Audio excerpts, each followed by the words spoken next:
Okay, next up is a film that's from right here in the Great White North entitled 40 is the New 20, and it stars Pat Mastroianni, who is best known, of course, throughout Canada and parts of the States as well, as the character who stood out the most on the original Degrassi High series from the late 80s and early 90s, and even reappeared as an adult on Degrassi The Next Generation playing the same character. Yes, that is the guy who played Joey Jeremiah, and at 38 years old is making his first starring motion picture role in a dark, unpleasant, but yet very clever comedy at times called 40 is the New 20. Mastroianni plays Gary, an easygoing guy who just wants a relationship as he's never really had a major one. He seems like a sincere guy and seems to be very nice on the surface, while Bruce Dinsmore plays Simon, his best friend, who's about as annoying as Dane Cook's sidekick in Good Luck Chuck, but unlike that moron, at least I was laughing at some of this guy's dialogue despite the lack of substance. On one of those reunion sites, Gary finds an old flame named Jennifer, played by Claudia Ferry. They haven't seen each other in 20 years, and when they meet up again, Gary is smitten. Now, of course, I gotta say, Gary and Simon talk about women in a raunchy, weird version, or I guess I shouldn't say raunchy, but weirder version of how Aaron Eckhart and Matt Malloy did in the brilliant yet hateful 1997 flick In the Company of Men. But Claudia and her friend Cindy talk about men in the same way, and that's where this film really starts to get interesting. Now, as time goes on, of course, Gary grows to fall for Jennifer, as I said, and his infatuation grows to a point where it's almost scary.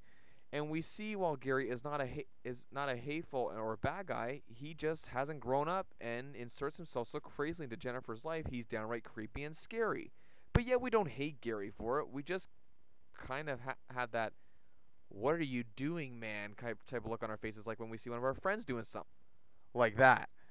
Gary is finding extreme ways to sabotage her life and do what he can to try to keep her close, and while she's having trouble figuring out why her luck with men is getting even worse.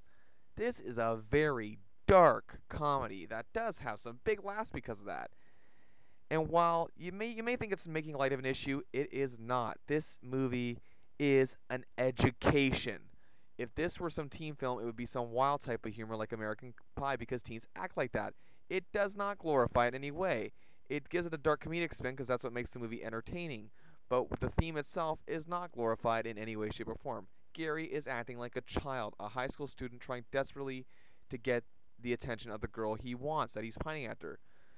But yet, we understand so much that Gary just doesn't know any better because sadly his inability to be in a relationship has hampered his perception of what to do while pursuing a girl. He cannot take no for an answer. All the actors do well here, but I have to take my hat out to Mastroianni, who I think very high, who I've always thought very highly of due to his legacy as Joey Jeremiah on Degrassi, but has sadly suffered from horrible typecasting. But he shows what he can do here, and obviously someone gave him a chance to step into Joey's shoes, and he ran with it. So I gotta say, for being somewhat clever and for some good performances, and I hope to see him more in films as the years go on. This film gets 3.5. 40 is the New 20. Gets 3.5 stars out of 5.